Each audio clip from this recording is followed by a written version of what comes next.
వాళ్ళు ఆయన ఎట్టి పరిస్థితుల్లో వాళ్ళు కాదు ఎప్పుడు అంటారు. నాలాంటి వారు ప్రాసెస్నుగా మాత్రమే చూస్తారు, వెంటనే కంక్లూజన్లు ఎప్పుడు ఇవ్వరు. సార్, చంద్రబాబు నాయకత్వంలో పనిచేయడం చాలా గర్వంగా ఉంది. చంద్రబాబు నాయకత్వం మరో 15 ఏళ్ల పాటు ఉంటుంది అని చెప్పి పవన్ కళ్యాణ్ చాలా సందర్భాల్లో మాట్లాడారు కదా సార్.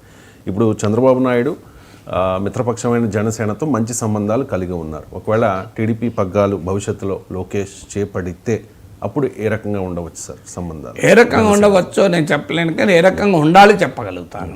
ఎందుకంటే చంద్రబాబు నాయుడు పవన్ కళ్యాణ్ మధ్య పర్సనల్ ఫ్రెండ్షిప్తో ఈ అలయన్స్ కుదరలేదు.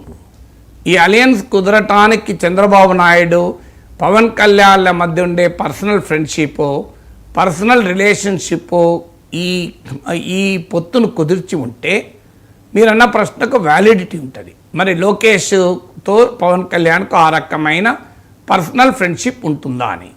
లేదు, చంద్రబాబు నాయుడు పట్ల తనకున్న అపారమైన అడ్మిరేషన్తో పవన్ కళ్యాణ్ కలిసి ఉంటే లోకేష్ పట్ల అపారమైన అడ్మిరేషన్ ఉండదు గనక ఉంటుందని క్వశ్చన్ వస్తుంది.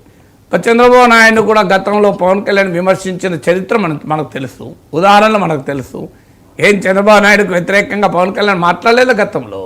సో అందువల్ల పర్సనల్ ఫ్రెండ్షిప్ వల్ల ఈ కూటమి ఏర్పడలేదు, ఈ పొత్తు ఏర్పడలేదు.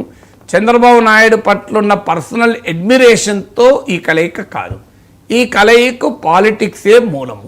ఆ పాలిటిక్స్ ఏంటి? 2 అంశాలు. ఒకటి, జగన్మోహన్ రెడ్డి వ్యతిరేక ఓటు చీల్చకూడదు, జగన్ను ఓడించాలి అనేది.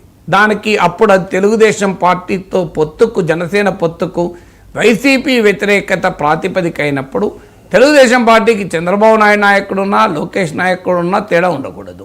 రెండవది, జనసేన తన అస్తిత్వాన్ని నిలుపుకోవాలనుకుంటే తనకు కొంత ఓటింగ్ ఉంది, కానీ ఏదో ఒక పార్టీతో కలిసినప్పుడే ఆ ఓటింగ్కు సార్థకత వచ్చి తనకు లాభము, తనతో పొత్తు పెట్టుకున్న వారికి లాభం అని పవన్ కళ్యాణ్ గుర్తించి పొత్తు పెట్టుకోవడం ద్వారా 21 సీట్లు తెచ్చుకొని జనసేన సిగ్నిఫికెంట్ ఉనికిని పెంచాడు. అది ఇప్పుడు కూడా లోకేష్ నాయకుడున్నా చంద్రబాబు నాయుడు నాయకుడున్నా ఈ డైమెన్షన్ అనేది ఇప్పుడు వర్తిస్తుంది జనసేనకు. ఇక మూడవది, తెలుగుదేశం పార్టీ ఒక పార్టీ, జనసేన ఇంకో పార్టీ. ఎవరికి నచ్చినా నచ్చకపోయినా ఏ పార్టీ నాయకుని ఆ పార్టీ వాళ్ళు ఎన్నుకుంటారు తప్ప పక్క పార్టీ వాళ్ళు నిర్ణయించరు. తెలుగుదేశం పార్టీకి నాయకత్వం ఎవరు వహించాలి, అది చంద్రబాబు నాయుడు వహించాలా లోకేష్ వహించాలా అనేది it is not the business of Janasena, it is not the business of BJP. ఆ నాయకత్వంలో మార్పు వచ్చినప్పుడు, విధానాల్లో మార్పు వచ్చినప్పుడు పొత్తు పెట్టుకోవాలా లేదా అని అప్పుడు ఆలోచించుకోవచ్చు. కానీ తెలుగుదేశం పార్టీకి చంద్రబాబు నాయుడే నాయకుడు ఉండాలి, లోకేష్ నాయకుడు ఉండాలి అని నిర్దేశించే అధికారం పక్క పార్టీలకు, ఈవెన్ మిత్రపక్షాలకు కూడా ఉండదు. అందువల్ల లోకేష్ తెలుగుదేశం నాయకుడా, చంద్రబాబు నాయుడు నాయకుడా అన్న దానిపైన జనసేన వైఖరి ఆధారపడకూడదు. తెలుగుదేశంతో పొత్తుకు రాజకీయ అవసరం ఉంది, ప్రయోజనం ఉంది అని జనసేన భావిస్తే పొత్తు కంటిన్యూ చేసుకోవాలి. ఆ ప్రయోజనము అవసరము లేదు తనకు రాష్ట్ర ప్రజలకు అనుకుంటే అప్పుడు విడగొట్టుకోవాలి తప్ప నాయకత్వం అనే అంశం ఆధారంగా జనసేన ఇగోలకు పోయి లోకేష్తో కన్నా నేను తక్కువ అనే ఇగోలు ఉండకూడదు. పర్సనల్ ఇగోస్ పాలిటిక్స్లో ప్లే చేయవు. పాలిటిక్స్లో అల్టిమేట్గా పొలిటికల్ అంశాలే ఉండాలి. నరేంద్ర మోడీ కన్నా చంద్రబాబు నాయుడు సీనియరే, చాలా రోజులు సీనియర్. చంద్రబాబు నాయుడు కూడా ఫీల్ అయ్యేవాడు ఈగో ప్రాబ్లం.